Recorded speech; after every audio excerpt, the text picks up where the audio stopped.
So IGN is consistently bringing out good Tekken 8 footage, and this is the first look at the Tekken Fight Lounge. So let's go ahead and take a look at it.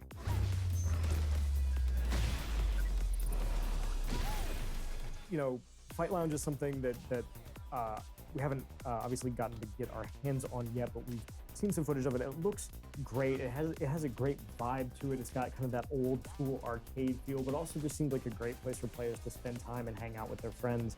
Can you talk a little bit more about that lobby and just kind of what it is and how people might be using it? Yeah, right. So the aesthetic of it, like you said, it's kind of like a love letter to arcade culture. I'm old enough where I was able to experience that firsthand in various locations. First, when I was studying abroad in Japan, I went to all the arcades and all the titles, all the fighting games you could ever want to play were there. It was amazing. Each had their own unique atmosphere. So the aesthetic look of it, that made its way into this. The director Nakatsu and myself, we looked at various major arcades, even one of ours in London, the Namco. It was really impressive. And so it's not one particular one, but kind of the elements from all of these. So that people who've been before will be like, oh man, this is what it felt like. I miss it. It's awesome. I can do it online from the comfort of my home anytime I want. And then for new players who maybe haven't ever been there because they've disappeared a lot in the West. And we've seen kind of a revival of like 80s and that whole culture and neon and stuff like that, right? So we're thinking maybe that's something that would even interest younger players, even if they haven't been in an arcade, to say, oh, okay, I've seen this in the movies or TV or heard about it from OG players. Yeah, it does look like a lot of fun. And we tried to kind of incorporate some of the elements that made it fun outside of the visuals. So we have the arcade machines there, like you saw, right? I think we showed you some footage of it. That's beautiful. You have all these players' avatars lined up and they're watching someone play. When I say watching, it means like you can actually choose to spectate that person's match, or you can choose to get on that machine and play against other people in that group. And you can interact, you can chat with them. We have emotes, which means in different. Yo, that's really cool. You can view the matches where people are playing on the cabinets, just like back in the day. And the animations That's really dope. you can do to communicate. You can also, we have a bunch of cool Tekken stickers that I think we showed you as well. Yes. That I think people are Yeah, gonna it's just like And the so avatars themselves Battle also Hub from kind Street of, Fighter 6. A different type of customization from the characters. This is a whole new thing that you create to be a representation of yourself in the manner that you like.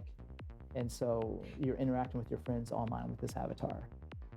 Yes, and obviously a lot of really cool customization options on those avatars as well. So can you talk about kind of the customization we're going to see in Tekken 8 and what you guys learned from Tekken 7? So Tekken 7, the customization, there was a lot of options, obviously. I think a lot of people are surprised when they first join a fighting game or Tekken in particular because there's a certain culture. Lots of options in Tekken 7 customization. Yeah, okay, Michael Murray, I heard that one. All right, let's see what he has to say about Tekken 8. There, a lot of people think every character should look cool in a customization, but like you said, some people want to have a donut on their head or something goofy. I think we all remember one year at TWT, there was a Korean player that was using Akuma that had like scuba gear and like a floaty and all this crazy stuff, right? And we all know Nobi likes to make these crazy costumes too. So there's just so many variety of different items you can equip to your character. Some are very awesome and cool looking, like you saw with Azucena, and some are goofy and entertaining and fun to troll your friends with. So, but the categories have changed too. Like shoes weren't a category you could previously do in Tekken 7, which you can now in Tekken 8. And I think we showed off a bit about, granted I can't talk about everything, but the items that you can actually attach to your costume, and you can, like a horn, for example, on your head, you can change the size of it, you can change the location around where you want it, the color, etc. So there's a lot more options you have for customization, and that's just for the characters. For the avatars themselves, That's great to hear. a whole set of other different customization items, whether that's hairstyles or clothing or shoes, maybe a whole skin, like some of the pre-orders I think have some Mokujin and things like that. You can do a skin of your character. So there's a lot of different customization, and mainly the two, for the characters and then for the avatars. Yeah. And then I forgot about the player customization we call, which is the life gauges, the player panels, and all that stuff. So Tekken is a highly customizable game, and the music too. So yeah. Yeah, that is a Yeah, tongue whatever you twister, want to right? change, whatever feels like the most Tekken thing to you at that Customization. moment, you've got, right? And I'm gonna put a donut on my head. I think I've been inspired, or maybe something more ridiculous. I don't know. I The have floating to clown see. stage. You just Yeah, made it's Daniel something- Motto. Honestly, I'll have The to. avatar. I'm gonna dig into it now, and I'm sure the community is gonna create and share a lot of incredibly awesome characters that people are gonna love seeing. And speaking of things that are coming back, and not just customization, obviously, we've got Tekken Ball and Tekken 8. Right. And it's been a hot second since we had Tekken Ball. Talk about Tekken Ball. Why are we bringing Tekken Ball Yeah, back it's now? been a Obviously, I'm very super hot excited about second. it. Like, why? What made that decision to be like, you know what time it is? It's Tekken Ball time. Yeah, I mean, Tekken, we're talking about what Like one of the almost things 20 that made it years? popular was the amount of content outside of directly fighting against another human opponent. So in the past, this has been It's been Tekken more than Force 20 or years. Tekken Bowling or some of the mini games that we've had in the past. So we were thinking we want something to relax because fighting online at like high ranked battles can be quite stressful. So the way it came about though was when we were kind of designing the fight lounge. You're wandering around with your avatar, hang out with your friends. There's actually currently 4 different areas. There's the battle area, but then there's like the store where you can go and see customization items and what it will look on your character, etc. There's an area to practice in with other people online. But there's a beach area that's kind of cool. That right off the main arcade portion, where you go out into this beach area, and it's got like this DJ playing and a car and all this cool stuff on the beach. And that is the perfect place to have Tekken Ball, right? And it just happens that this is something people have been asking myself and Harada for on social media for such a long Yeah, time. check out the We've ball seen a there. few iterations Looks like of a Tekken globe. Ball, a few iterations of Tekken Force or Scenario Campaign or whatever you want to call it. But we haven't Yeah, really the seen metal much ball of, returns. Tekken Ball. Just Tekken 3 when it first came out, and then I think the Tekken Tag Tournament 2 Wii U version, yes. right? So we felt maybe it was time, and we expect a lot of brand new players. And one of the cool things about the Tekken Ball is that you have access to your whole moveset with that particular character you choose that you use to hit the ball with. And so as you do that, obviously the ball contains the damage, and whoever fails to block that, they get like blown to pieces, right? So, but you have all the different techniques that you want to use. So it's kind of fun to find like how it affects the trajectory of the ball, the speed, etc. At the same time using your moveset. So it's a fun way for both advanced players but also newcomers to just take a break from the head-to-head action. Yes, and the ball is also customizable. It is. Continuing the trend of whatever you Oh, want wow. to do, we can do. And I am so excited to play Tekken Ball. I genuinely can't wait. And I'm sure a lot You of can people also customize can't the wait. ball? So, Really? Tons of features. And the last one, I think the one with a name that I love, Super Ghost Battle. Right. Tekken 8 has ghosts. They learn from your playstyle, and they can imitate you, and they learn very quickly. And you can go fight other players' ghosts. So, tell us about the ghost system in Tekken 8. Can I go fight Mii's ghost anytime that I want to? What's going on there?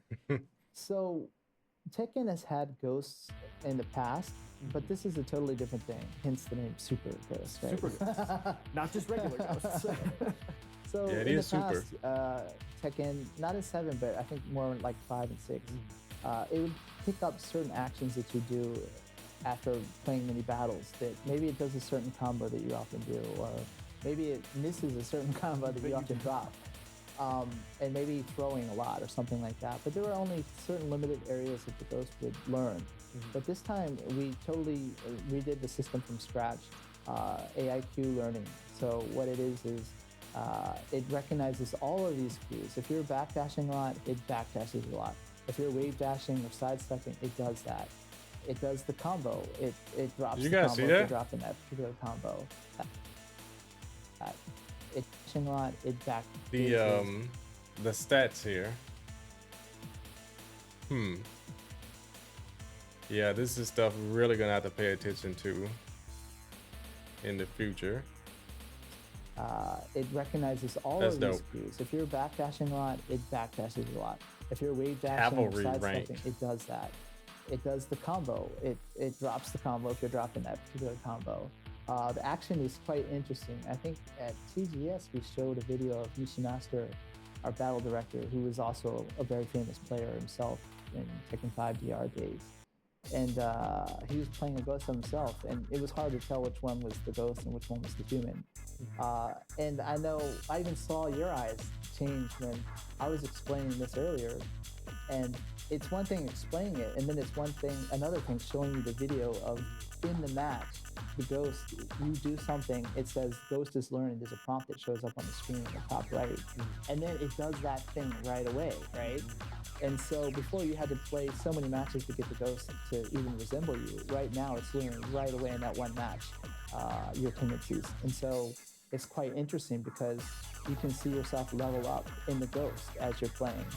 Or maybe I can fight my friend's ghost while he's not online and kind of learn how to beat him. And he doesn't know that I'm doing this. And to your answer, can you play me? This kind of ties into the Fight Lounge. So the way you do this is you go online with your avatar, and if I see you, for example, I'll see your customized self on there, and I can click on your profile, and it'll tell me your stats about if you backdash a lot or sidestep, or you're good at blocking, etc. But then there's a profile of text that you chose whatever you wanted to write. But then there's Ghost, and so I can pick that Ghost version of you and then commence to battle that. And so it could be fun. You could be like, hey, my ghost licked your butt, and I could never, live that down. Or I could be just like steadily learning how to beat you by playing through a ghost character. And that could be me or whoever you happen to meet in that Tekken Fight Lounge. Yes. So does that mean you actually have to be in the same lobby with the person's avatar so that you can access their, information and their ghosts? Now, if it's something where you can just search, search the entire player base and just download a ghost, that would be ridiculous. That would be really good. But hopefully you can. Definitely a great way to get back at your friends. But so far, it's looking like you have to be in the same lobby. They're not going to know what's happening. It's a super exciting feature. And I remember the Issue Master ghost fight. I think the ghost was up 2 rounds to 0 at one point. He's like, okay, I gotta try harder now. Yeah. They're really very impressive, and I think for anybody who hasn't seen them yet, you're not really gonna understand how impressive they are until you see them in action.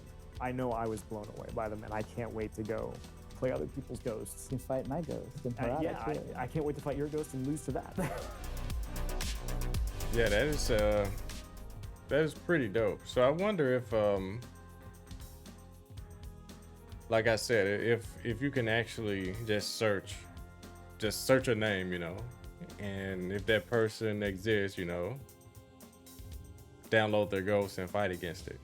That would be really, really dope. But yeah, this mode here is looking really, really ridiculous. Really, really ridiculous. Yeah, let me know what you guys think about the Super Ghost battle, because so far it's looking pretty pretty good, pretty useful. I'm definitely gonna use it, especially if I can get into a lobby with Nee, Arslan, Ash, or whoever and get their ghosts. It'll be even better if I don't have to, if I can just search their name and go against them that way without having to actually play them in their busy schedule. We don't even know how the online is gonna work, if the online is gonna be bad again like Tekken 7. We just don't know. So yeah, hopefully that's something that we can do. Just search, download, practice. Simple as that. But if you have to actually be in the lobby, then that'll definitely complicate things. But let me know what you guys think. I probably didn't hear him correctly, Michael Murray. But if you heard something else, yeah, definitely correct me in the comments, because I would definitely love to do that once the game finally comes out. I believe this, the lobby and all that stuff is definitely going to be in the beta in some way. Definitely not all the features, but we'll be able to take a look at some things and customization and all that. I can't wait. We only have 2 days left now. Yeah, this Friday it's on, guys. But anyways, hit the like button, subscribe if you haven't already. I'll see you guys at the next video. Peace.